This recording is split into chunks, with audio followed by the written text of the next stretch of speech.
បាទនេះជាស្រូវស្រែសន្ទូងរបស់សហគមន៍ជាលីអភិវឌ្ឍតែបានស្ទូងជាមួយនឹងសមាជិកប្រភេទស្រូវ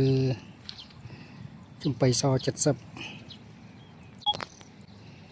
ស្រូវចំបៃស70នេះដែរជាប្រភេទពូជស្រូវខ្មែរដែលកំពុងតែមានទីផ្សារល្អសម្រាប់ទីផ្សារក្នុងស្រុកក៏ដូចជាការនាំចេញផងដែរការដែលយើងឃើញនេះគឺជាស្រូវសន្ទូងដែលបានស្ទូងដោយម៉ាស៊ីនប្រើពូជតិចកម្លាំងតិច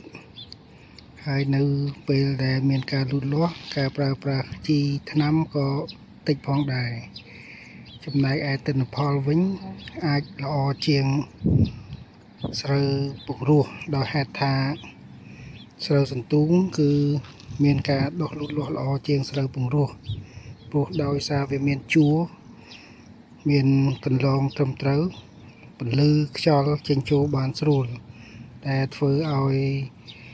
សត្វចង្រៃឬក៏កត្តាចង្រៃផ្សេងទៀតមិនអាចមកយាយីដំណាំស្រូវសន្ទូងបាន